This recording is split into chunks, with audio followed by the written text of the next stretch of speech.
Sudah bersyukur karena pilpresnya sudah selesai. Nunggu pengumuman ya, Prof? Gimana? Nunggu pengumuman aja. Oh, kan sudah pengumuman quick count. Kalau yang jadi 02 ya alhamdulillah. Kalau yang jadi 03 ya alhamdulillah. Kalau yang jadi 01 ya alhamdulillah. Gitu saja mikirnya. Enak itu nanti. Ada plus minusnya semuanya. Iya, Prof. Mau diapakan lagi karena ya sudah itu kiprahnya orang-orang yang ada di sana. Kalau kita itu kan hanya pemberi suara yang menentukan siapa menjadi presiden itu selama beberapa tahun pilpres pemilu di Indonesia itu yang menentukan itu bukan pemberi suara tapi penghitung suara. Yang menentukan itu penghitung suara, jadi nggak usah band namanya. Yang penting guru-guru itu menjadi menjadi sejahtera gitu aja lah. Jangan sampai guru-guru sebagai panglima peradaban di Indonesia itu malah sengsara hidupnya, itu jangan sampai. Oke, ini ngomong-ngomong ada berapa mahasiswa?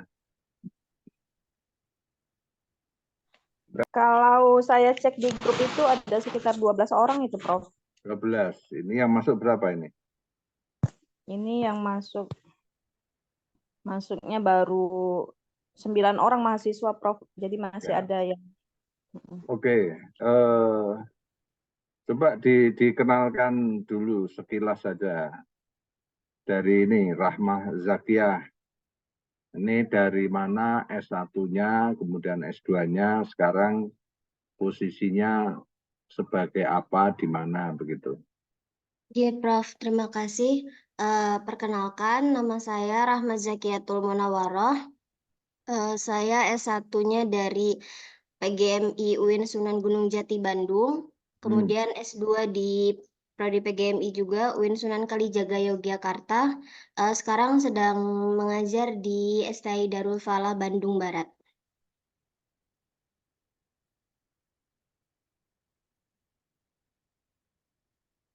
Oke, yang kedua, Maulidin, Muhammad Maulidin Alif.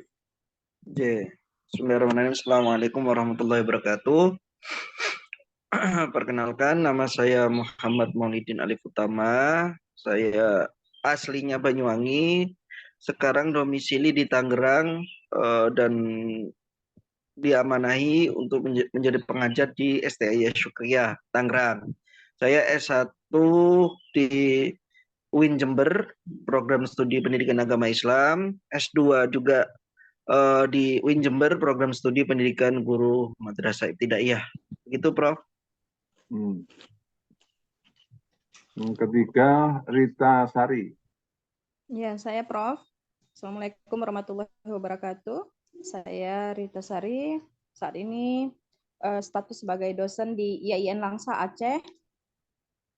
S1 saya pendidikan biologi di Unimed, S2-nya teknologi pendidikan di Unimed juga, Prof. Anis Fuadah. Terima kasih, Prof. Saya Anis, kelahiran Blitar, Jawa Timur. S1 PGMI saya di STAI Diponegoro Tulungagung. Kemudian S2 PGMI di UIN Maulana Malik Ibrahim Malang. Saat ini status saya sebagai pengajar di UIN Jakarta, Prof. Terima kasih. Oke, yang nomor 5, Nazliati. Ya, Nazliati, Prof. Bismillahirrahmanirrahim. Assalamualaikum warahmatullahi wabarakatuh. Perkenalkan, nama saya Nazliati. Saya berasal dari Aceh, sama seperti dengan Kak Rita. S1 saya di bidang matematika, IAIN Paraniri, kemudian S2 saya di teknologi pendidikan, UIA, dan saat ini saya dipercayakan jadi dosen di IAIN Lamsa. Demikian, Prof. Oke. Laila, Amin. Assalamualaikum, Prof. Perkenalkan, saya Laila dari IIM Surakarta. Saat ini jadi dosen di IIM Surakarta. Untuk kuliah S1, saya lulusan dari Pendidikan Biologi Universitas Muhammadiyah Surakarta. Untuk S2-nya, lulusan PGMI di UIN Sunan Kalijaga. Laila hilang suaranya, Dek. Suaranya nggak masuk ya? Masuk. Oh, masuk. Iya. Wila Putri. Baik, Assalamualaikum Prof dan teman-teman. Nggak dengar suara. Perkenalkan, saya Wila Putri, kelahiran Padang, S1-nya di UIN Imam Bonjol Padang, PGMI, S2-nya di UIN Sunan Kalijaga, Yogyakarta, PGMI. Nah, sekarang mengajar di Institut Ummul Qura Al-Islami Bogor. Itu, Prof. Ya. Terima kasih. Terus Daluti Delma Nogari. Salam Prof. Saya Daluti Delima Nugari. Saya S1-nya di UIN Sunan Kalijaga, PAI, kemudian S2-nya PGMI di UIN Sunan Kalijaga juga. Dan sekarang saya mengajar di STAI Yogyakarta. Stayu. Hatur nuwun. Elok Aini Sultan. Oke, Prof. Terima kasih. Nama saya Elo Aini Sultan. S1 saya di UIN Sunan Ampel, Surabaya, PGMI. S2-nya di UIN Jember, sama dengan PGMI. Terima kasih, Prof. Ya. Sudah ya, 9 orang ya? Itu ada Pak Sofi, Prof. Mana? Pak Sofi. Sofi. Silakan Pak Sofi. Nggih, Prof. Nggih, perkenalkan, kula Ahmad Sofiyuddin Ihsan, Prof. Aslinya dari Bojonegoro. Kebetulan alumni UIN dan kebetulan juga kuliah juga di CRCS Gajah Mada, Prof. Nggih. Terima kasih, Prof. Oke. Pertanyaan saya yang pertama, untuk S3 ini, FIDK ini, S3 PGMI ya ini. Iya, Prof. Ini kuliahnya apakah dengan daring terus atau luring? Nggih, Prof. Full daring, Prof. Full Daring, daring. Prof. Nggih. Full daring ya. Nggih. Oke. Full daring. Kenapa full daring? Karena yang satu orang Anis ini, Prof, dari Riyadh, Prof. Dari Riyadh. Dari Riyadh. Iya. Jadi kita ada mahasiswa internasionalnya, Prof, sehingga full daring. Ada mahasiswa internasionalnya sehingga full daring. Di Riyadh di mana? Anis, silakan, Dek. Ya, saya domisili di Riyadh sejak 2021, Prof, mengikuti tugas suami. Suaminya tugas di mana? Di KBRI, Prof. Oh, KBRI. Ya, jadi nggak mungkin pulang ya.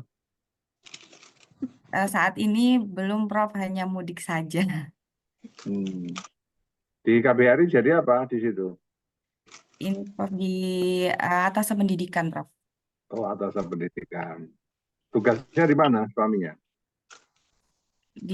Sebelumnya, Prof? Iya. Sebelumnya di UIN Jakarta juga, Prof. Terus diambil ke sana di atas Atik Bud ya. Nggih, Prof. Tugas tambahan. Oke, nggak apa-apa. Saya malah senang kalau daring terus itu. Malah daring terus malah enak itu.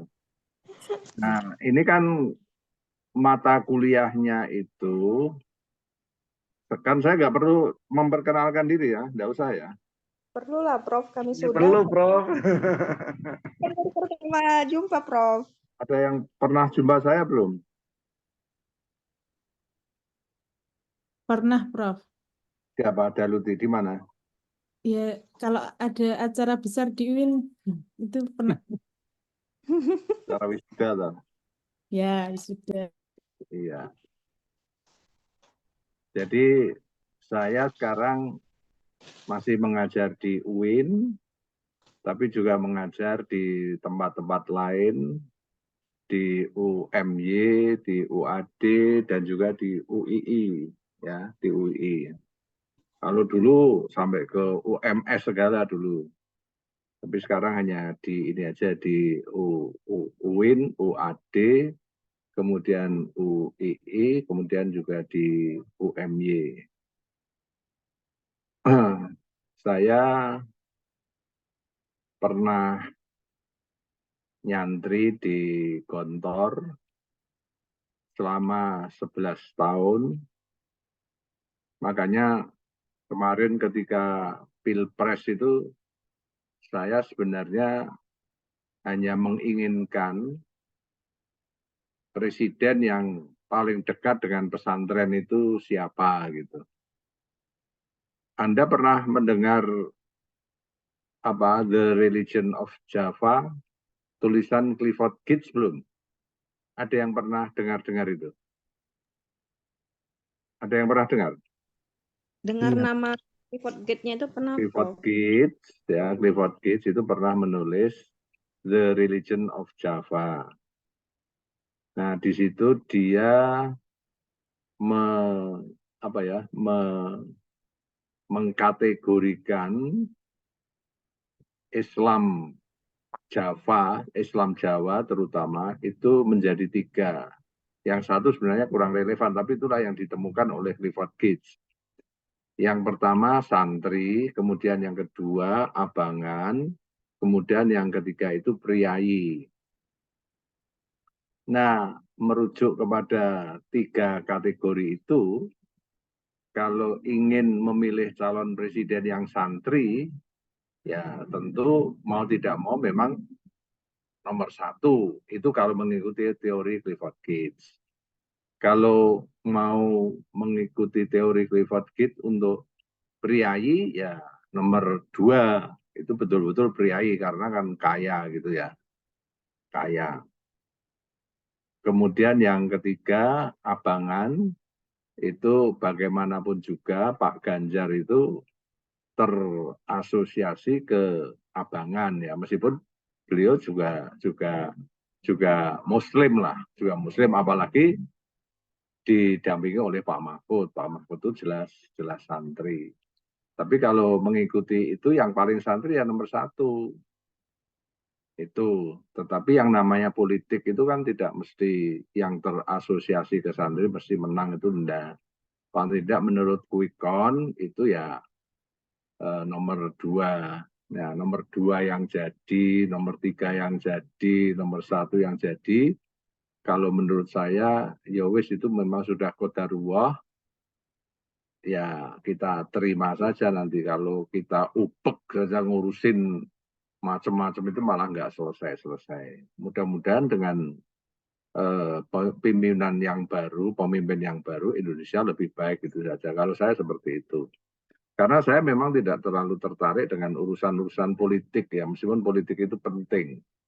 Saya lebih senang, lebih suka mengikuti statement Profesor Kunto Wijoyo bahwa kekuatan kita itu bukan di politik.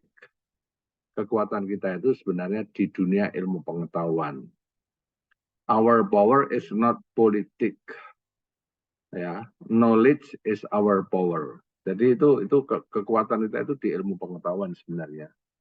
Nah, cuman di Indonesia dalam prakteknya ilmu pengetahuan yo belum dikuasai dengan baik, tetapi di politik juga belum bisa kita kuasai dengan baik.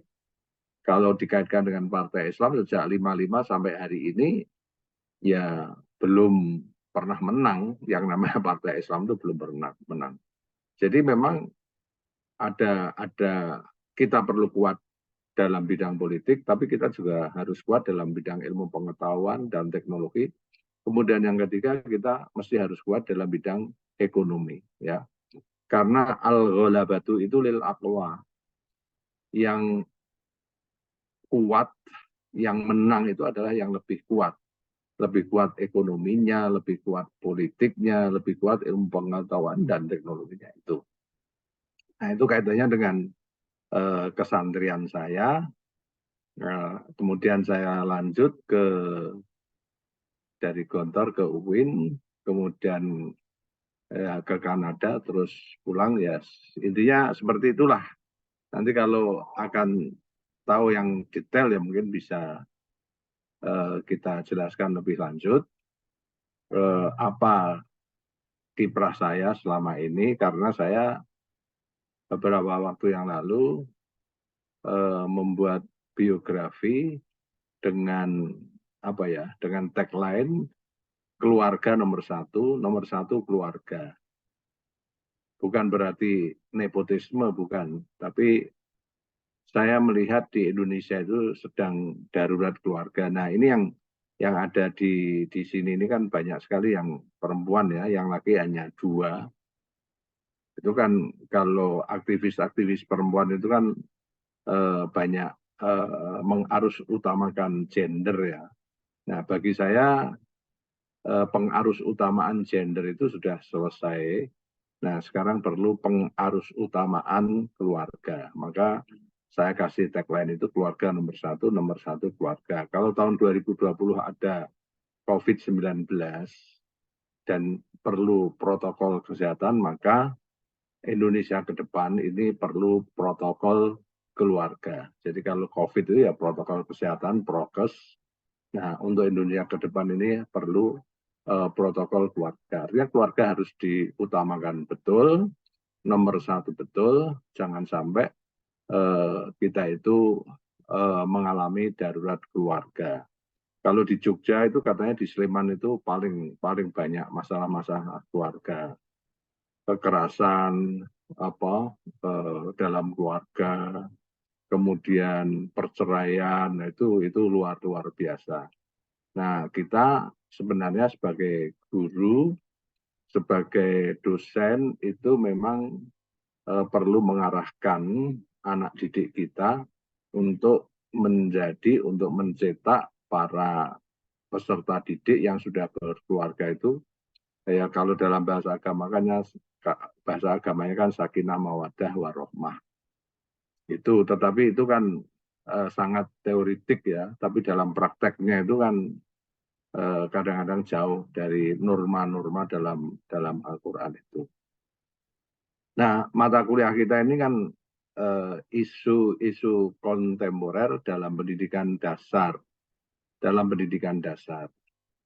Sebenarnya kalau menurut saya, atau mungkin saya tanya Anda dulu, kalau saya tanya sebenarnya isu paling kontemporer, paling sentral, atau paling dominan dalam pendidikan dasar di tingkat madrasah ibtidaiyah, di tingkat sekolah dasar itu apa? Dan Anda harus tahu ya bahwa di Indonesia itu kalau ditanya, kalau Anda sudah mengenal sifat-sifat Nabi, sidik, amanah, tabligh, fatonah itu, yang namanya sidik, yang namanya kejujuran, jujur, itu yang paling jujur itu kan anak-anak di tingkat TK, yang paling jujur di tingkat TK. Nanti di tingkat SD itu sudah berkurang kejujurannya. Di tingkat SMP berkurang lagi. Kemudian di tingkat SMA kejujurannya itu berkurang lagi. Kemudian S1 juga berkurang lagi. kemudian pada saat S2 kejujuran itu juga berkurang, ya sampai S2 saja ya, karena Anda kan sekarang S3 itu, jadi nggak enak nanti kalau berkurang itu. Justru mestinya harus bertambah nilai-nilai dan sifat-sifat kejujurannya. Kalau anak TK itu kalau ditanya disangoni ibunya 5.000, ya pasti akan mengatakan disangoni dikasih sangu ibunya berapa 5.000, ya dikatakan 5.000. Ya, kalau nanti di SD itu nanti sudah berubah lagi nanti. Di SMP juga seperti itu, di SMA juga seperti itu. Kalau di tingkat perguruan tinggi mungkin ya tidak kejujurannya itu mungkin dapat dinilai misalnya dari dari plagiasi, mungkin dari nyontek. Kalau di SMP SMA mungkin nyontek gitu. Tapi kalau di tingkat perguruan tinggi mungkin ya copy paste lah. Itu jadi itu kejujuran itu semakin tinggi malah semakin merendah, semakin rendah. Saya pernah mendengar dari seorang guru besar dari UGM, namanya Profesor Agus Taufik Mulyono. Dia pernah mengatakan bahwa korupsi di Indonesia, jika ada suatu proyek, itu kalau zaman Orde Baru, itu yang dikorupsi itu hanya sekitar 15%. Tapi di era reformasi, di mana korupsi itu menjadi tuntutan masyarakat sipil, supaya era berikutnya pada era reformasi itu betul-betul tidak ada korupsi, itu tetapi ternyata di era reformasi itu kalau ada kegiatan atau ada proyek pemerintah, itu justru yang dikorupsi itu sampai 55%. Kenapa 55%? Karena dari pusat sampai tingkat paling bawah itu minta semuanya itu. Pusat minta, provinsi minta, kabupaten kota minta. Jadi akhirnya ya tinggal beberapa, tinggal sedikit. Dan semakin banyak orang pintar, ternyata juga semakin banyak korupsi. Makanya tadi kejujuran itu semakin tinggi, justru semakin rendah kejujurannya itu. Bahkan sekarang ini akhir-akhir ini yang namanya orang pintar itu tidak laku. Yang laku itu ya orang-orang yang kaya, orang-orang yang punya logistik kuat gitulah. Jadi kalau di UIN, di Aceh, di UMS, di mana, di Bojonegoro, kemudian di Jember, di Banyuwangi, di Jakarta, banyak orang-orang pintar, tapi orang-orang pintar nggak pernah bisa menjadi pemimpin nasional. Ya, yang menjadi pemimpin nasional ini malah ya yang nggak pintar-pintar lah. Nah, ini apa kegagalan para pendidik di tingkat SD, SMP, SMA, dan perguruan tinggi atau apa?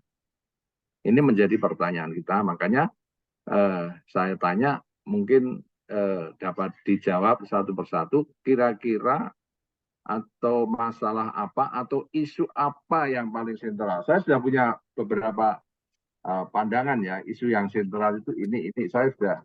Tapi saya ingin menggali dari Anda. Saya mulai dari Sofiyuddin. Kira-kira apa isu sentral di pendidikan dasar itu apa? Sebutkan satu aja, Pak. Apa isu sentralnya apa? Sebenarnya hari ini itu kenakalan disebabkan dengan media, bro. Kenakalan? Iya. Berubahnya karakter karena media ini loh. Media handphone. Oke. Kalau Elok, Aini Sultan.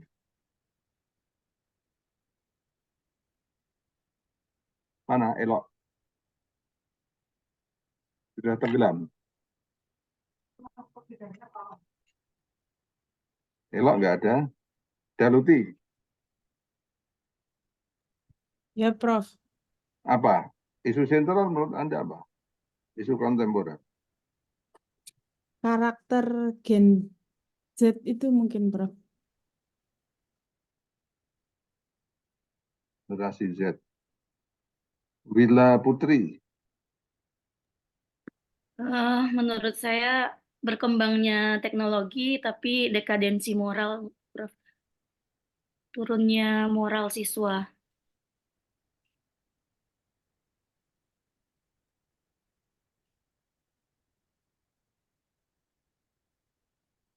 Laila Amin.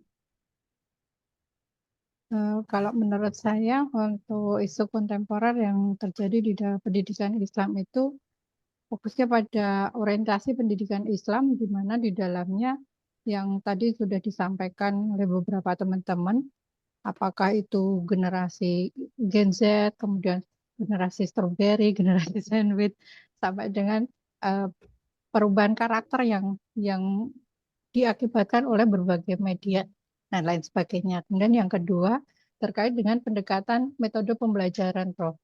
Karena memang dari berbagai karakter yang berubah tadi, maka di dalam dunia pendidikan kita sebagai pendidik juga harus memperhatikan isu-isu terkait dengan pendekatan metode yang bisa digunakan oleh guru. Gitu, Prof. Terima kasih. Oke. Nazlianti. Ya, Prof. Sama juga dengan kawan-kawan yang lain ya. Yang pertama yang saya lihat adalah adab, jadi karakter daripada murid-murid kita. Kemudian dari segi teknologinya, kemudian apa namanya tadi perkembangan apa namanya what we call this, yang Bu Laila sebutkan. Nah, itu akan mempengaruhi kepada kompetensi guru. Jadi kompetensi guru tersebut tidak masih kurang dibandingkan dengan apa namanya ya kompetensi guru lah, Pak. Jadi istilahnya banyak daripada metode-metode mengajar yang itu masih sulit digunakan oleh guru-guru di tingkat SD atau MI saat ini. Kemudian satu lagi yang tentang kurikulum ya, yang saya lihat adalah anak di kelas 1, kelas 2 itu apa namanya materinya terlalu tinggi dibandingkan dengan di luar. Jadi di luar negara itu yang di luar negeri itu yang saya lihat perbandingannya adalah di kelas 1, kelas 2 itu lebih pada pendekatan-pendekatan adab karakter gitu. Sementara di sini kita lebih kepada dipaksa gitu kognitif anak gitu dan itu kita akan mempengaruhi kepada pola pikir anak nantinya. Demikian, Prof. Anis. Baik, terima kasih, Prof. Yang ingin saya sampaikan, melanjutkan dari apa yang disampaikan teman-teman, ada beberapa kasus tentang perundungan di sekolah dan juga tawuran. Itu diantaranya disebabkan oleh tidak seimbangnya kondisi keluarga seperti tadi yang disampaikan oleh Prof bahwa keluarga itu nomor satu. Anak-anak yang mengalami hal-hal yang kadang dikatakan negatif oleh masyarakat di sekolah itu disebabkan oleh ketidakharmonisan hubungan di keluarganya, baik itu secara finansial maupun secara psikologis. Dan yang kedua, isu yang kedua menurut saya adalah ketimpangan ekonomi yang menyebabkan tidak semua anak di Indonesia mampu menempuh pendidikan yang setara gitu, Prof. Terima kasih. Rita Sari. Ya, Prof, saya seperti yang sudah disampaikan oleh teman-teman semuanya, kalau saya melihatnya itu pada aspek berbahasanya, Prof. Jadi kalau anak-anak sekarang itu karena dipengaruhi oleh media sosial sehingga ada pergeseran bahasa-bahasa yang mereka gunakan. Mereka lebih singkat-singkat ketika menjawab pertanyaan gitu, atau tidak menggunakan tutur apa ya, tata krama ketika berbicara dengan orang yang lebih tua atau berbicara kepada yang lebih muda, selain dengan penyimpangan-penyimpangan perilaku yang sudah disampaikan oleh teman-teman. Karena kenapa saya menyoroti bahasa? Karena bahasa itu menunjukkan memang bagaimana adab dia kepada orang lain gitu, karakter-karakter anak tadi. Saya menyorotinya bahasanya gitu, Prof.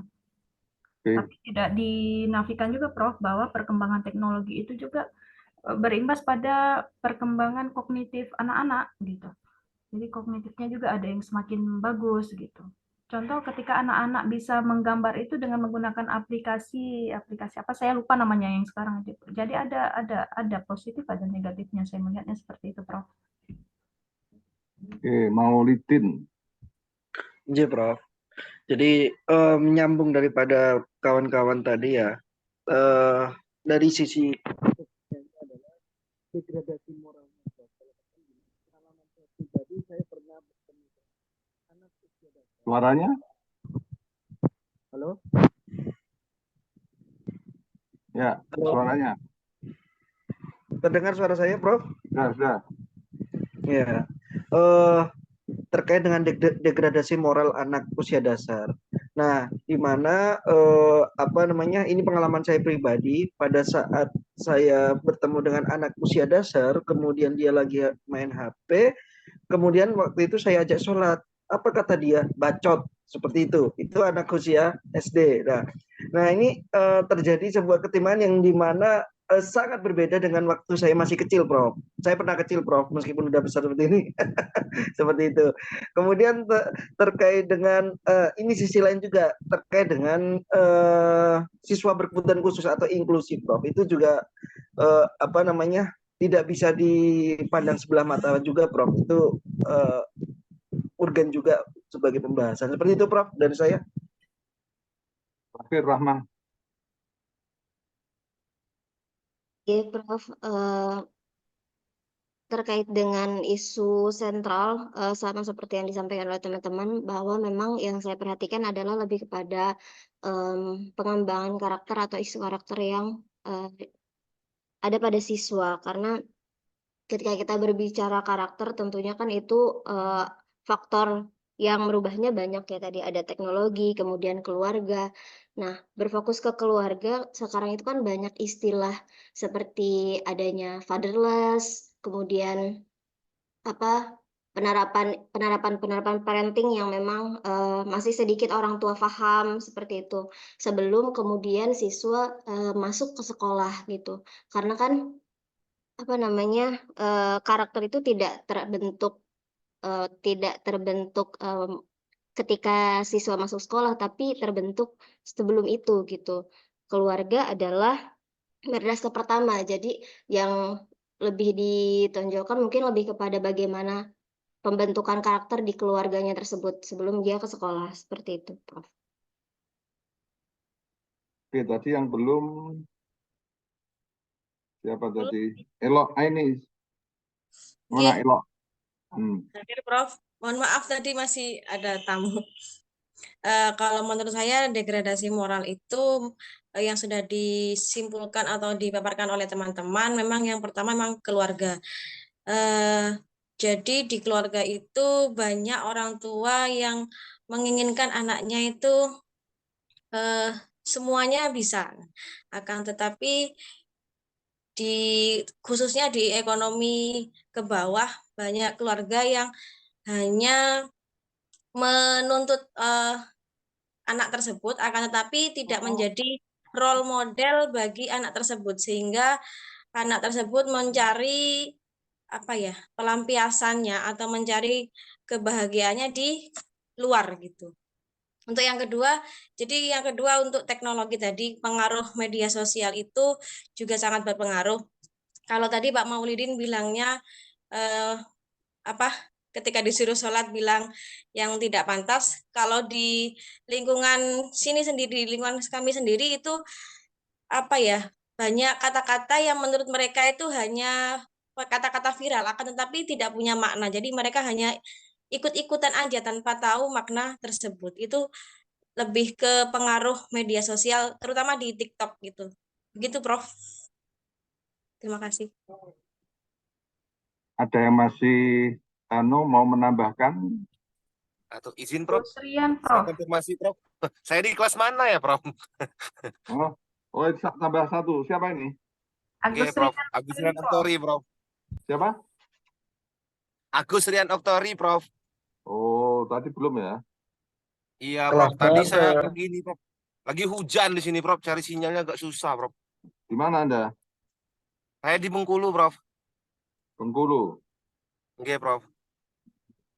Di mana Agus Rian? Mau menyikapi yang tadi ya, Prof? Ya. Baik, terima kasih. Selamat pagi, nggak, Prof? Salam sehat. Melihat wajah kawan-kawan juga kayaknya pagi-pagi ini semangat sekali kan, Prof? Tadi udah ada nyentil isu parenting, udah ada yang nyentil isu tentang karakter. Justru kalau di daerah kami Bengkulu, Prof, yang hari ini perlu diinikan isunya itu lebih kepada psikososial gitu loh, Prof. Karena dengan marak-maraknya potensi, walaupun sebenarnya parenting itu kan hari ini masih kita pertanyakan, kita mau merujuk kepada Islamic parenting atau memang parenting yang dibangun oleh para psikolog-psikolog kan, Prof. Nah, tapi kalau berbicara psikososial hari ini, sentuhan-sentuhan kepekaan yang berbicara tentang kecerdasan atau kompetensi sosial yang dibangun di tingkat madrasah ibtidaiyah itu hari ini memang betul-betul mengalami penurunan gitu loh, Prof. Beberapa penelitian terkait tentang baik itu yang dilakukan oleh perguruan tinggi ataupun oleh beberapa guru di khususnya kami di Provinsi Bengkulu ini hari ini memang udah kayak meniru gaya-gaya Jakarta, lo gua gitu loh, Prof. Jadi memang yang seharusnya dibangun dengan asas gotong royong, asas kebersamaan, tapi ternyata hari ini memang sudah tidak menyentuh itu lagi. Dan itu sebenarnya dibangunnya bukan hanya dari level terbawah atau level terendah, di level tertinggi pun sepertinya seolah-olah memang sudah mengajarkan itu gitu loh, Prof. Baik, mungkin itu, Prof. Terima kasih, Prof. Oke, ada beberapa catatan ya yang dimunculkan oleh para mahasiswa. Tetapi kalau saya kelompokkan itu ya menjadi dua saja ya. Menjadi dua saja. Yang pertama dari sisi karakter, yang kedua dari sisi kemajuan ilmu pengetahuan dan teknologi. Makanya yang namanya era digital ya, digital itu kan pengucapannya itu kan hampir sama dengan dajjal. Jadi era digital itu ya era dajjal. Dan banyak konflik sosial itu yang terjadi, yang muncul ya karena isi medsos yang kadang-kadang kalau disampaikan secara fisik, secara langsung itu biasa-biasa saja, tetapi kalau itu disampaikan dalam bentuk narasi di gadget itu menjadi lain. Dan yang namanya ilmu pengetahuan dan teknologi itu kan akan merangsek, akan terus merangsek ke kita semuanya ya, baik yang kecil maupun yang muda maupun yang dewasa maupun yang orang tua ya. Sampai-sampai sekarang ini setiap ada pertemuan apa saja itu mesti minta foto. Kalau nggak foto bareng-bareng ya foto selfie. Dan foto selfie itu sebenarnya merupakan simbol ya bahwa seseorang itu ingin melihat dirinya sendiri ya, ingin melihat dirinya sendiri. Nah, itu sisi positifnya di situ. Dengan foto selfie itu sebenarnya indikasi bahwa orang itu ingin tahu dirinya sendiri dan itu baik ya daripada lebih ingin tahu orang lain ya. Jadi bahasa saya yang sering saya pakai itu adalah inward looking ya. Jadi kita lebih baik melihat diri kita sendiri. Musuh yang terbesar adalah ya diri kita sendiri. Kalau kita bisa berdamai dengan baik ya berdamai dengan diri kita sendiri, baru kita bisa berdamai dengan orang lain. Tetapi kadang-kadang dengan diri sendiri kan belum selesai. Bahkan jihad yang terbesar adalah jihad melawan diri sendiri. Jadi kalau misalnya ya sering saya kait-kaitkan dengan persoalan-persoalan nasional itu ya, kalau kita sudah matang dengan diri kita sendiri ya, wes nggak urusan lah siapa yang jadi presiden nomor 1, nomor 2, nomor 3 itu nggak urusan karena kita akan nyaman dengan nomor 1, kita akan nyaman dengan nomor 2 dan kita akan nyaman dengan nomor 3 asal kita bisa menata diri kita sendiri. Kok sepertinya kok sepertinya kalau sudah nomor 1 sudah segala-galanya, kalau sudah nomor 2 itu sudah segala-galanya, kalau sudah nomor 3 sudah dengan segala-galanya. Dan yang seperti itu adalah orang-orang yang biasa berkompetisi, bertanding dalam dunia olahraga, ya. Karena dulu saya juga sering olahraga, voli, kemudian tenis. Itu kalau menang tipis itu senang sekali itu. Tapi kalau kalah tipis itu ya sedih sekali. Tapi karena sudah terbiasa ya menang ya oke, kalah ya oke. Jadi nggak ada masalah. Kemudian yang itu tadi yang TI tadi ya teknologi informasi, ya banyak yang sekarang itu anak-anak kecil itu yang apa namanya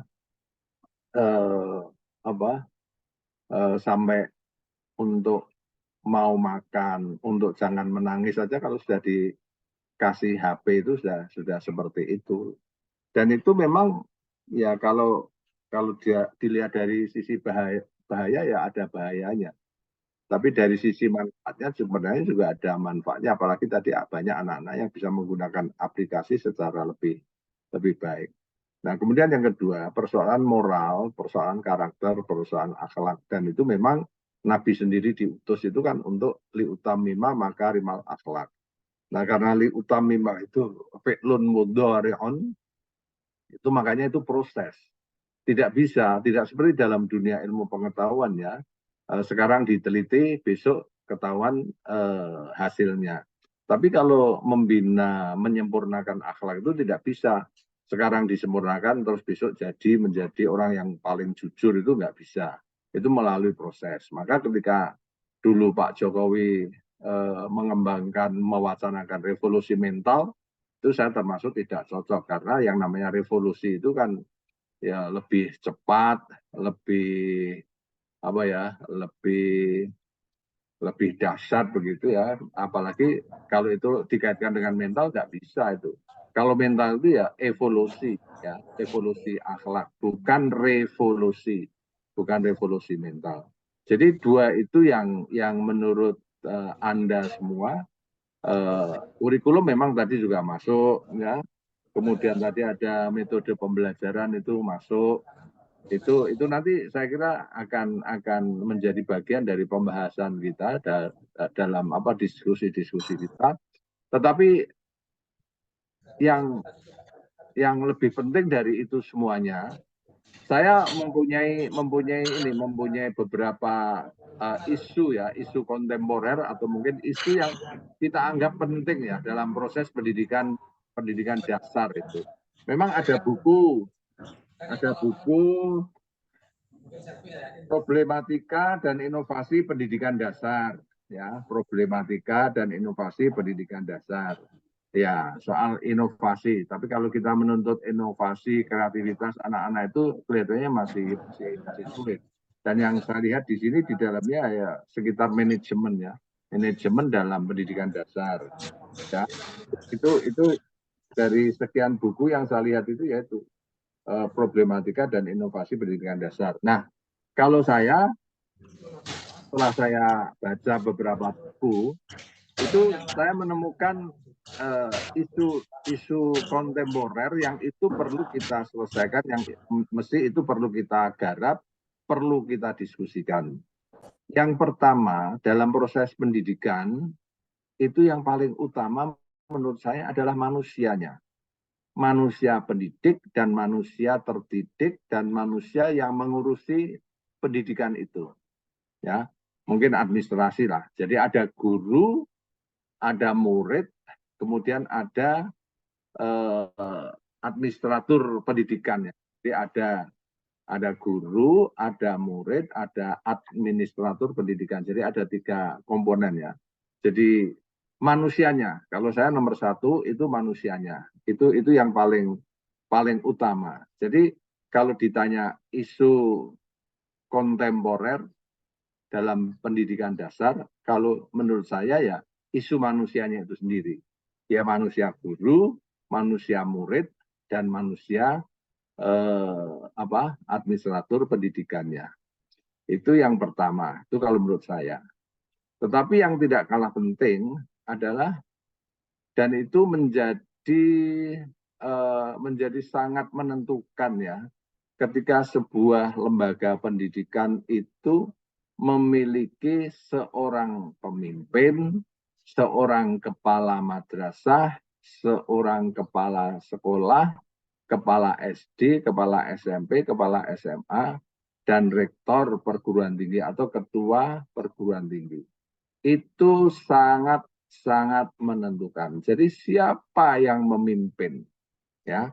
Siapa yang memimpin? Nanti saya beri penjelasan dan nanti saya share apa yang saya sampaikan ini. Jadi itu yang kedua itu. Kemudian yang ketiga itu yang saya lihat itu adalah sarana prasarana pendidikan dasar. Sarana prasarana.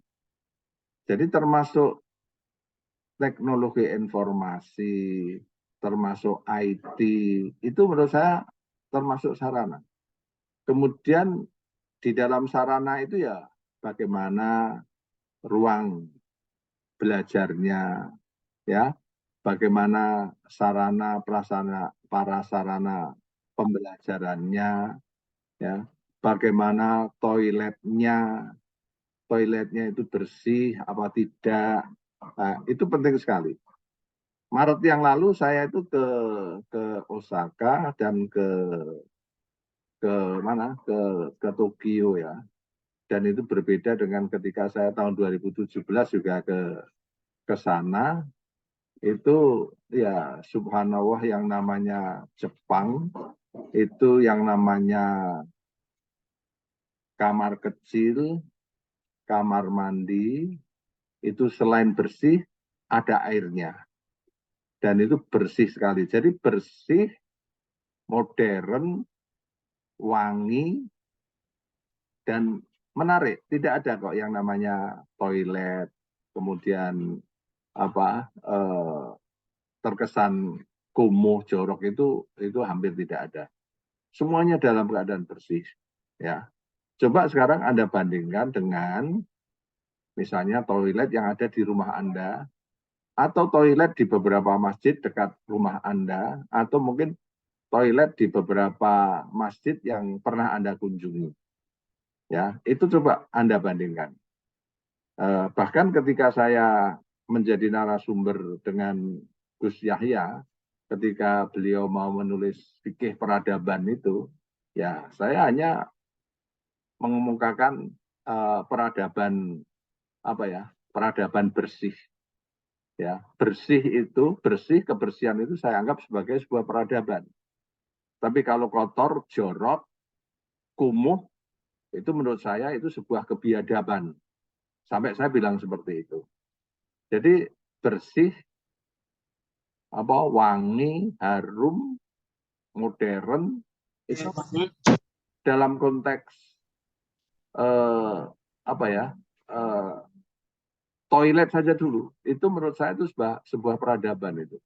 Coba bayangkan kalau semua lembaga pendidikan baik SD, SMP, SMA, Ibtidaiyah, Sanawiyah, Aliyah, apalagi pesantren, ya, itu menonjol betul dari sisi kebersihannya, itu sudah mungkin separuh pekerjaan peradaban itu sudah selesai. Tetapi ternyata ini masih menjadi tantangan, masih menjadi pekerjaan rumah kita. Bahkan ketika seorang ketua pengurus wilayah Ormas Islam itu datang ke rumah, itu minta saran, saya bilang, udahlah kalau yang namanya ilmu pengetahuan, kurikulum, kemudian bagaimana belajar ini, itu yang tanya Mbah Google aja udah banyak sekali, mengalir, informasinya itu akan mengalir. Ya, akan mengalir. Dan ini tidak seperti dulu, kalau kita masih kuliah dulu, itu yang namanya mencari bahan itu sulit sekali. Sekarang itu yang sulit adalah membatasi bahan.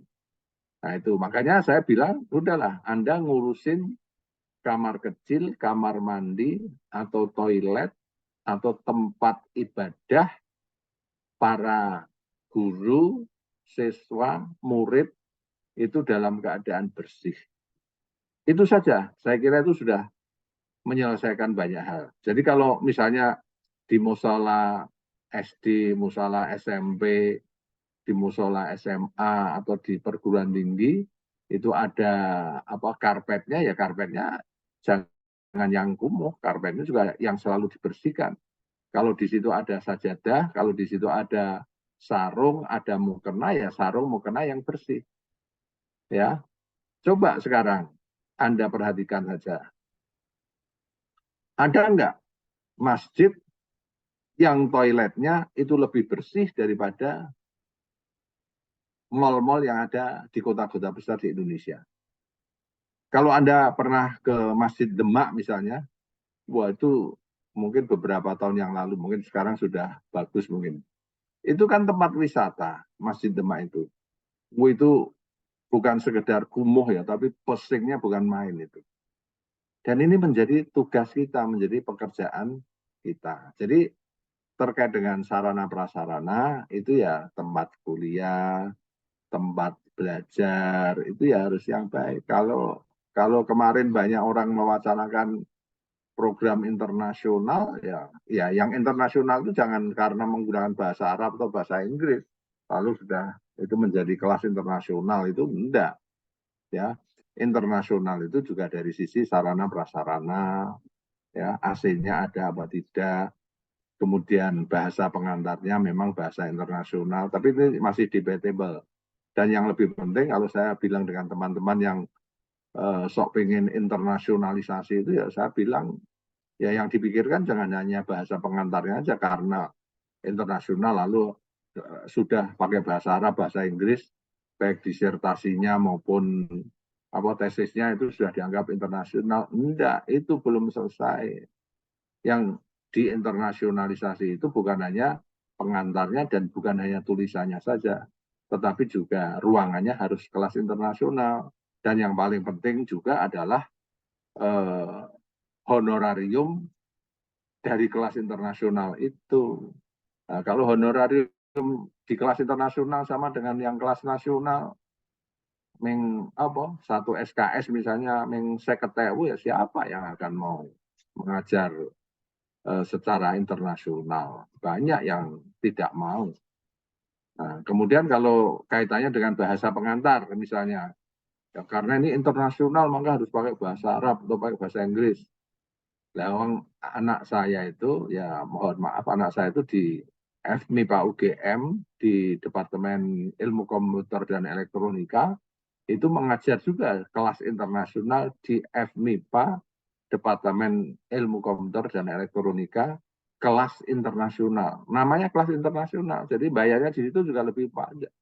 Saya tanya, Dik, kalau kamu ngajar di kelas internasional pakai bahasa Inggris atau pakai bahasa Indonesia? Oh, pakai bahasa Indonesia. Kenapa pakai bahasa Indonesia?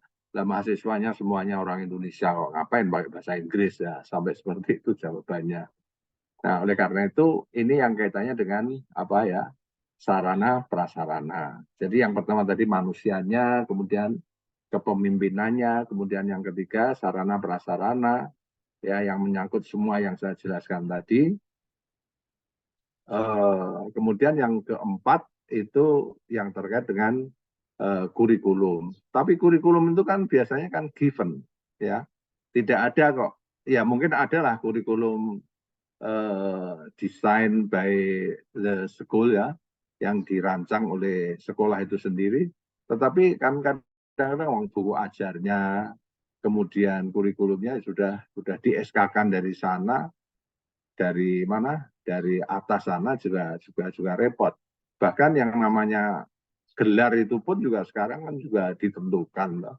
Makanya ketika saya di perguruan tinggi swasta dulu, ketika S2 itu, sebelum saya jadi direkturnya, itu saya putuskan gelarnya apa? Karena ini Islamic Studies, saya bilang yang gelarnya MA. Dan sampai sekarang tuh MA itu juga diakui. MA itu magister agama, bukan MAG itu enggak, ya MA. MA magister agama. Alasannya apa? Alasannya tidak ada aturan bahwa agama itu harus disingkat dengan AG, itu tidak ada. Ya, agama itu juga bisa disingkat dengan A. Bahkan dalam konteks akademik, misalnya jurusan perbandingan agama, itu mesti PA, perbandingan agama. Peradilan agama di syariah dulu ada. Itu ya singkatannya peradilan agama juga PA. Bahkan pendidikan agama Islam ya A-nya juga tetap PAI, ya toh? Betul nggak PAI? Betul kan? Nggak pernah disingkat agama itu AG itu dalam konteks akademik. Tapi kalau dalam konteks birokrasi, administrasi memang agama selalu disingkat dengan AG. Kerjanya di mana? Di Depak. Kerjanya di mana? Di Kemenak. Ya, nggak ada Kemenang itu nggak ada. Kerjanya di mana? Di Depa itu nggak ada, mesti Depak. Ya, Departemen Agama. Kemenak. Ya, Kemenak. Sebagai menteri apa? Menteri Agama ya Menak. Nggak ada yang lalu kita putuskan ya pakai apa? Magister Agama. Singkatannya adalah MA. Itu sampai sekarang juga diakui dan orang taunya itu wah ini MA kayak kalau luar negeri padahal jadinya mengko Bantul situ aja itu. Bantul Yogyakarta. Nah, mungkin yang ke apa ya itu tadi ketiga ya. Ketiga keempat ya kurikulum, kemudian nanti ada apa manajemen ya, manajemen. Nah, sekarang saya sebenarnya ingin sampai jam berapa saya ini? 9.30, Prof. Sampai 9.30. 20. Oke. Nanti jam 9 saya ada rapat dengan Pasca Sarjana di UIN Sunan Kalijogo. Tapi blended tak, enggak apa-apa. Nah, saya ingin ini nanti saya share ya, tetapi saya ingin masuk ke anu dulu karena menurut saya penggerak sebuah lembaga pendidikan itu adalah ya kepala madrasahnya, kepala sekolahnya. Ya, dalam pengertian yang luas itu ada istilah pemimpin ya. Jadi yang pertama mungkin minggu depan saya akan bicara tentang manusianya. Sekarang karena ini juga masih hangat ketika kita mencari pemimpin nasional, ya ini saya dulukan dulu ya, isu kepemimpinan. Isu kepemimpinan. Nggak usah dicatat, saudara dengarkan saja. Nanti kalau ada yang ditanyakan, nanti tanyakan kepada saya. Ini saya mengacu kepada John C. Maxwell ya. John C. Maxwell. Jadi ada 21 karakteristik pemimpin abad 21. Kata John C. Maxwell ya. Abad 21 ini dari saya, kemudian yang 21 karakteristik itu dari John C. Maxwell ya. Saya mulai dari pengantar, saudara mendengarkan saja, nanti tidak usah mencatat, nanti karena yang saya sampaikan ini nanti akan saya share kepada Anda semuanya. Dalam ensiklopedia Leadership and Management Muhammad SAW, di situ berjudul The Super Leader, Super Manager, disebutkan 8 model dan fokus kepemimpinan Muhammad SAW. Yang pertama, self-leadership dan personal development. Yang kedua, mungkin karena beliau juga banyak tahu tentang perdagangan, business and entrepreneurship leadership. Kemudian yang ketiga, managing a harmonious family. Kemudian yang keempat, dakwah manajemen. Yang kelima, social and political leadership. Kemudian yang keenam, learner and educator. Kemudian yang ketujuh, legal development dari sisi peraturan hukum. Kemudian yang kedelapan, military strategy and leadership.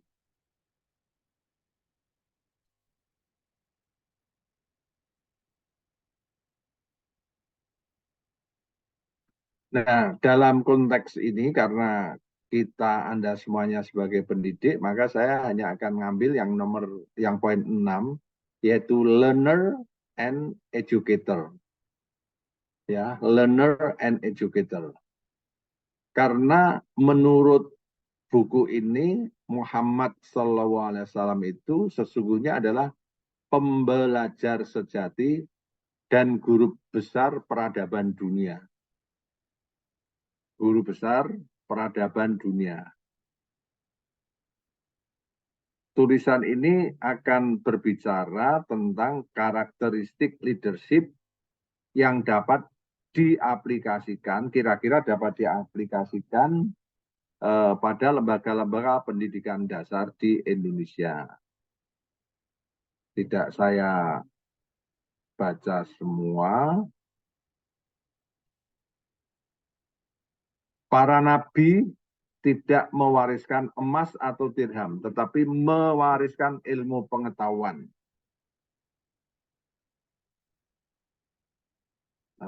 Kemudian di sini karena ilmu pengetahuan, maka sumber-sumber ilmu pengetahuan itu bagaimana menurut Al-Quran, bagaimana menurut Al-Hadis, bagaimana menurut mahfuzat. Ya, mahfuzat itu yang terkenal adalah akhi lantana lal ilma illa bisittatin sa'umbika antafsiliha bibayanin zakaun wa hirsun wa ijtihadun wa dirhamun wa suhbatu ustadin wa tulu zamanin.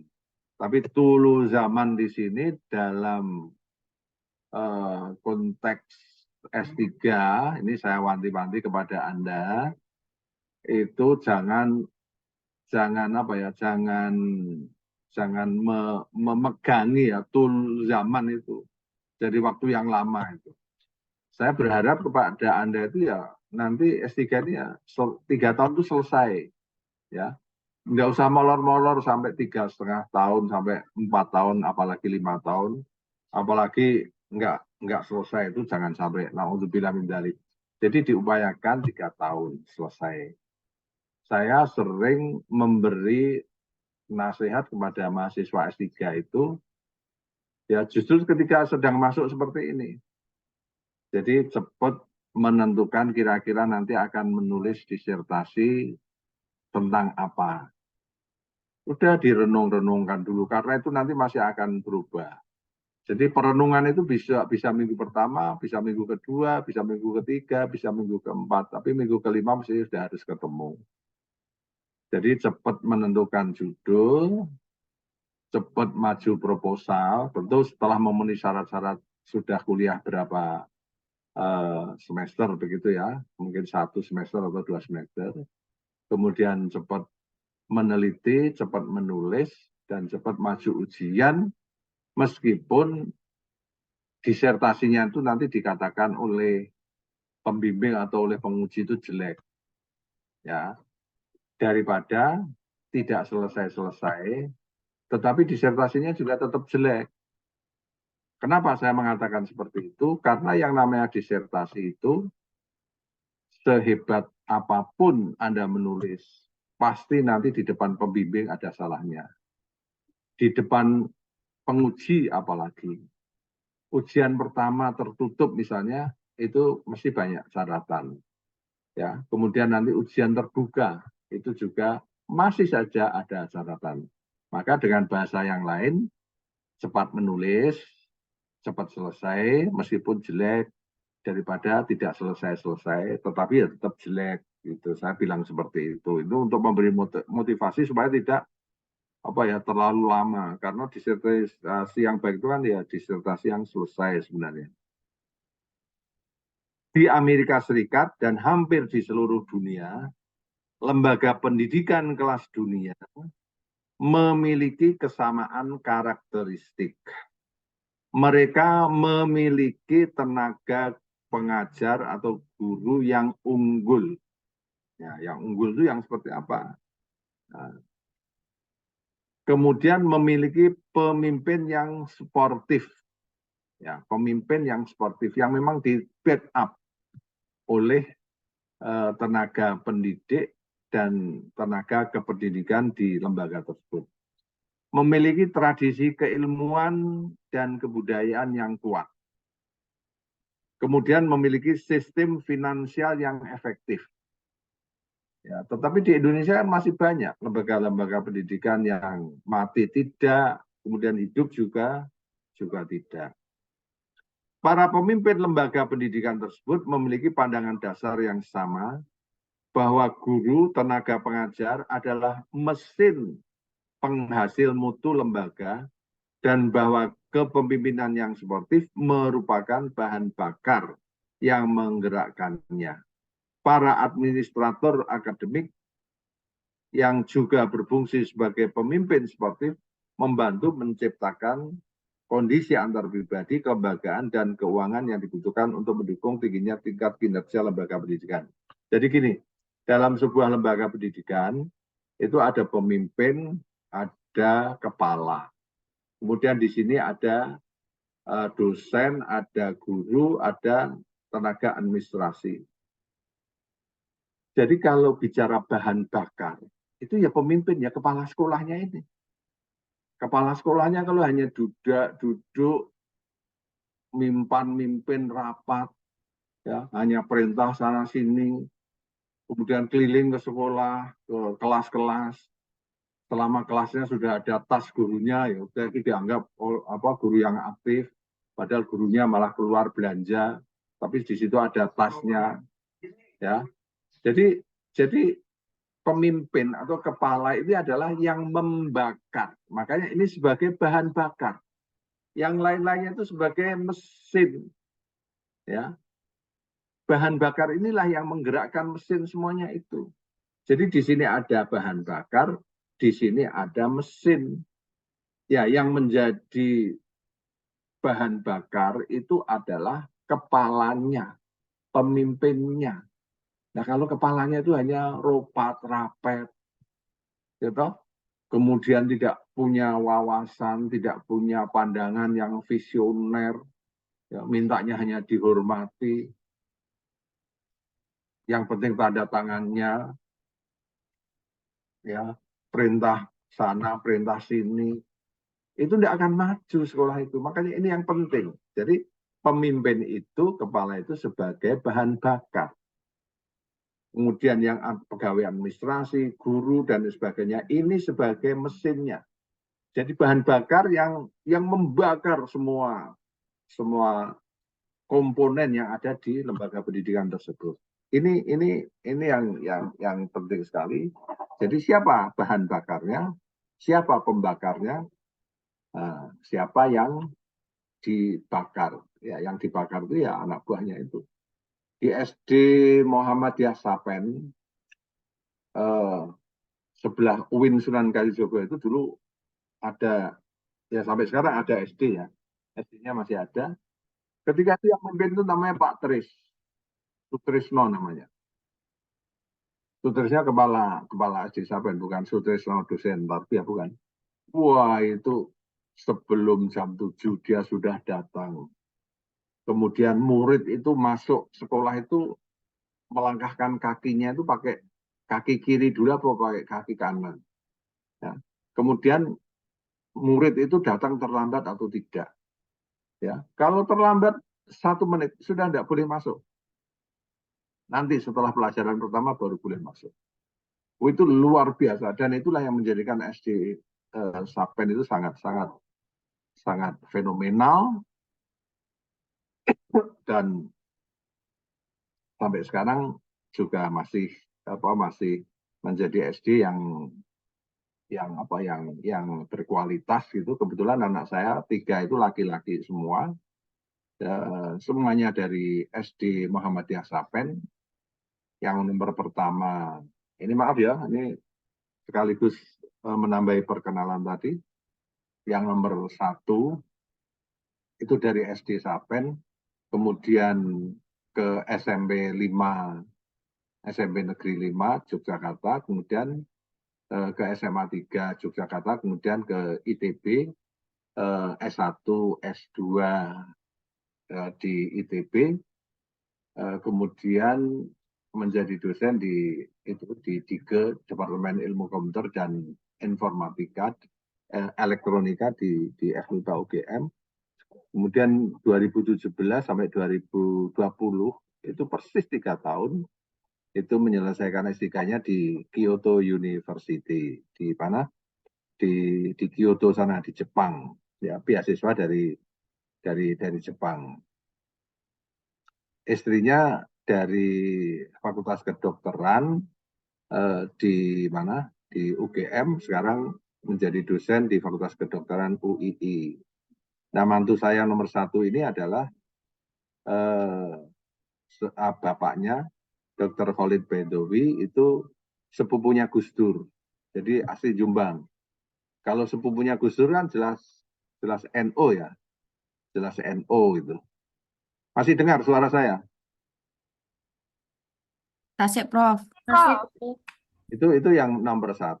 Kemudian yang nomor 2, SD-nya juga dari Sapen, SMP-nya dari SMP 8, kemudian SMA 1 MUI sebenarnya diterima di SMA 5, tapi SMA 5 kurang populer dalam pengertian alumninya itu kurang banyak, begitulah, di beberapa tempat di Jakarta itu. Nah, terus ke UGM di Teknik Fisika, sekarang di PT Bu Kaka. Istrinya kebetulan juga dari Fakultas Kedokteran UGM, spesialis. Kalau yang tadi spesialis anak, yang kedua ini spesialis penyakit dalam. Bapaknya itu dulu Direktur Rumah Sakit PKU Muhammadiyah, namanya Dr. Iqbal. Kalau di Rumah Sakit PKU Muhammadiyah kan jelas Muhammadiyah. Kalau yang nomor 1 tadi kan keluarganya Gus Dur kan pasti jelas NO itu. Nah, jadi yang pertama mantu saya itu NO, yang kedua mantu saya itu Muhammadiyah. Nah, yang nomor 3 itu yang anak saya sendiri yang dokter, istrinya dari UNS, sarjana hukum, itu dari Kebumen. Kalau yang nomor 2 tadi dari Jogja, yang ketiga ini dari Kebumen, tapi Ghoiru Jalis sih orang jelas NU atau Muhammadiyah. Itu. Nah, saya juga ingin kenapa saya tadi bicara menyinggung Amin yang paling dekat dengan santri itu adalah Amin. Nah, saya berpikir karena salah satu masalah keumatan di Indonesia itu adalah NU Muhammadiyah. Maka sebenarnya fenomena Aminah itu adalah fenomena NU Muhammadiyah. Kalau bisa menyatu kan bagus sekali. Tapi ternyata dalam dunia politik itu, karena dalam dunia politik itu kan serba prediksi ya. Prediksinya seperti itu, tapi nyatanya juga lain. Ya wis, karena yang jadi katakanlah paslon 2, meskipun banyak orang mengatakan kan belum, itu KPU kan belum, KPU ya belum. Ya, tapi biasanya ya kalau sudah quick count seperti itu ya biasanya ya itulah yang jadi. Terserah dari ada gugatan kecurangan atau tidak, itu kita tidak tahu. Tapi sejak sekarang harus kita tata hati pikiran kita. Kalau yang jadi nomor 1, alhamdulillah. Kalau yang jadi nomor 2 ya alhamdulillah. Kalau yang jadi nomor 3 juga alhamdulillah. Nah, selanjutnya saya akan mengutip tulisan Bill Graham ya. Pernah mengingatkan adanya 3 upaya penting dalam setiap pembangunan dan pendidikan keagamaan, ya, terutama keagamaan Islam. Yang pertama, di lembaga pendidikan itu harus ada, seorang pemimpin harus melakukan rekonstruksi konsep ilmu. Ya, sebenarnya yang diajarkan di sekolah itu apa? Kemudian yang kedua, rekonstruksi kelembagaan. Harus selalu menata, meskipun dari atas itu sering banyak atur. Kemudian yang ketiga, rekonstruksi kepribadian SDM. SDM-nya termasuk di dalamnya kepala sekolah itu sendiri, pimpinan, tenaga pengajar, pegawai, dan juga alumni. Jadi jangan dipisahkan dan jangan dilepaskan. Alumni harus tetap dimanfaatkan, kemudian guru, administrasi itu harus diopeni dengan sebaik-baiknya. Jangan sampai dalam sebuah lembaga pendidikan, kalau guru itu sudah segala-galanya, tidak akan bisa bekerja sendiri guru itu kalau tidak ada pegawai-pegawai administrasi. Bila rekonstruksi pertama dan kedua banyak tergantung pada pemegang otoritas akademik dan kelembagaan, serta membutuhkan waktu yang tidak begitu lama, maka rekonstruksi ketiga kaitannya dengan kepribadian SDM tadi memerlukan evolusi panjang berpuluh tahun dan peningkatan kualitasnya dipengaruhi oleh proses timbal balik keberhasilan rekonstruksi pertama dan kedua. Sudah saya lanjut saja. Para mahasiswa sekalian, kita itu kalau sudah musim pilpres itu kan sulit sekali untuk mencari siapa yang paling wangun untuk menjadi presiden dan wakil presiden. Itu kan berat sekali dan sulit sekali, dan ya misalnya Anies, semula AHY, tahu-tahu ke siapa? Ke Caimin. Kemudian yang kedua Prabowo, katanya Erick Thohir, tiba-tiba Gibran. Kemudian yang ketiga Ganjar, semula katanya akan disandingkan dengan Prabowo atau Sandiaga Uno. Nah, tahu-tahu ke Pak Mahfud. Jadi kenapa kita sulit untuk mencari pemimpin di tingkat nasional? Karena memang hampir semua lembaga pendidikan itu sendiri tidak pernah menyiapkan. Bahkan partai-partai pun juga tidak pernah menyiapkan kader-kadernya sedini mungkin. Maunya itu kalau sudah menjadi ketua partai, ya ketua partai terus. Ya, nggak leren-leren. Yang jadi fungsionaris di Ormas Islam, misalnya di NU atau di Muhammadiyah, yang jadi pengurus ya hanya itu saja. Terus menerus hanya pindah sana, pindah sini, pindah sana, pindah sini. Artinya apa? Artinya kaderisasi baik yang dilakukan oleh lembaga pendidikan maupun oleh ormas Islam maupun oleh partai-partai Islam itu sangat lamban dan lemah sekali. Mungkin kalau dikatakan kaderisasi yang agak mantap, matang itu adalah di level militer ya, di tingkat militer, di dunia militer itu kaderisasinya lumayan bagus ya. Makanya ini yang perlu diperhatikan. Bahkan nanti yang saya tulis di sini ada 21 karakteristik. Itu nanti karakteristik yang terakhir, yang namanya suksesi, itu adalah yang paling menjadi perhatian banyak orang. Yang menjadi isu yang sangat sentral itu ya suksesi itu. Jadi meskipun Anda sebagai pemimpin mempunyai karakteristik nomor 1 sampai nomor 20, ya, tetapi kalau ketika Anda lengser, kemudian suksesinya ricuh, suksesinya tidak berhasil dengan baik, maka yang 20 itu akan mansuh, akan terhapus semuanya. Nah ini jangan sampai terjadi, jangan sampai terjadi.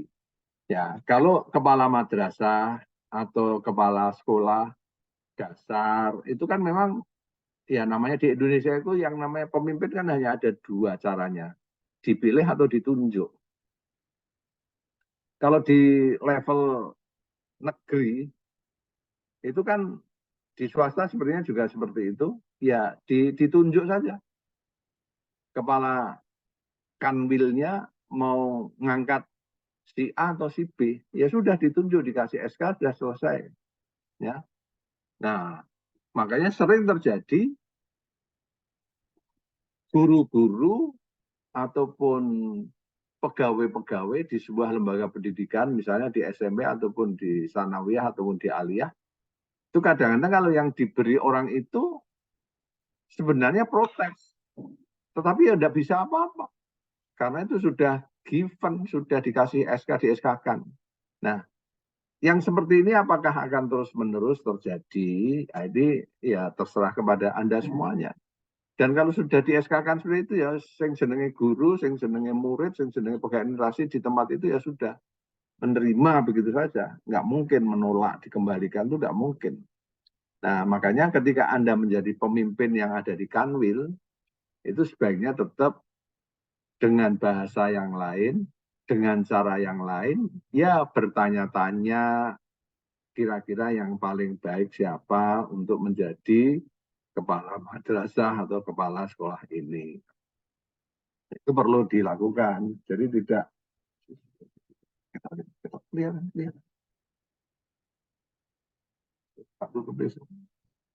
Mana?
Maaf terganggu sebentar. Jadi dalam buku John C. Maxwell tadi, The 21 Irrefutable Laws of Leadership, itu ada 21. Jadi gini, nanti saya background saja ya, saya baca, saya sebutkan. Yang pertama, sebagai seorang kepala sekolah, seorang pemimpin itu harus punya kemampuan. Saya nggak usah menjelaskan ya, detail, kemampuan. Yang pertama, juga punya pengaruh atau punya wibawa. Ya. Nah, jadi kepala sekolah, jadi rektor, jadi pemimpin kok bahasa Jawanya kok ingah-ingih ya, orang nggak wibawa itu. Nggak wibawa. Kemudian proses seseorang itu menjadi kepala itu ya sebenarnya kalau untuk negeri itu saya berharap ya ada semacam di masing-masing madrasah atau masing-masing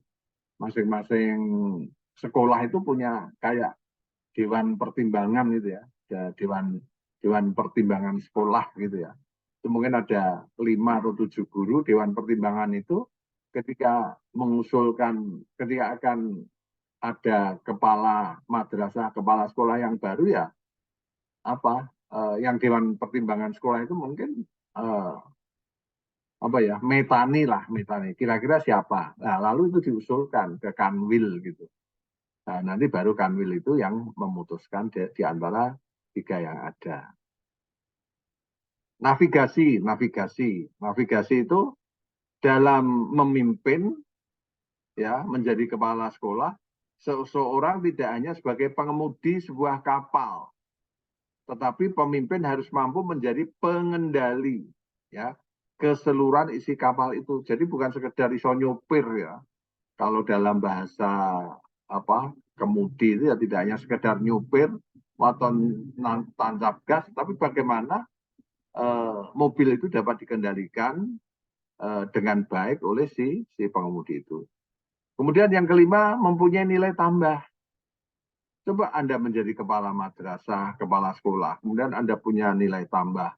Nilai tambah itu bisa dalam bentuk olahraga, nilai tambah itu mungkin Anda punya kemampuan berbahasa. Tadi kan ada yang bilang katanya soal siapa tadi berbahasa, siapa Rita Sari itu ya, aspek berbahasa ya, itu yang murid-murid juga kadang-kadang kan mengikuti bahasa gurunya. Kalau bahasa para capres-cawapres kemarin itu yang paling bagus ya tetap karena dia punya talenta ya tetap Anies Baswedan itu ya, kalau dari sisi bahasa.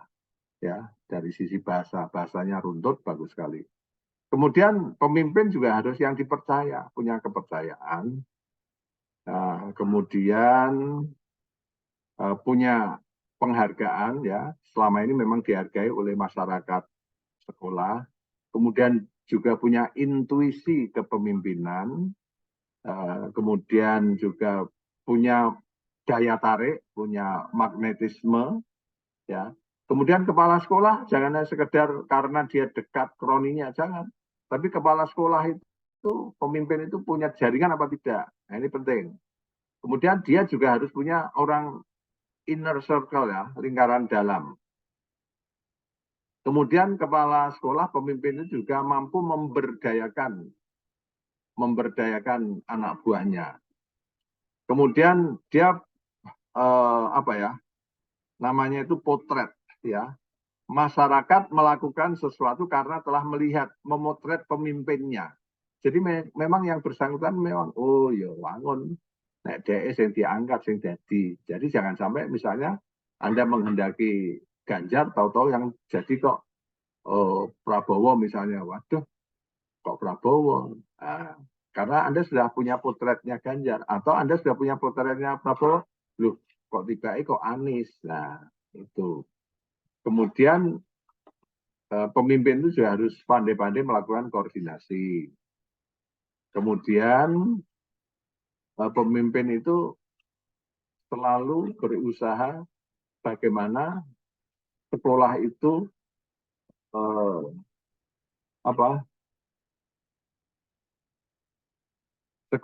selalu meraih kemenangan.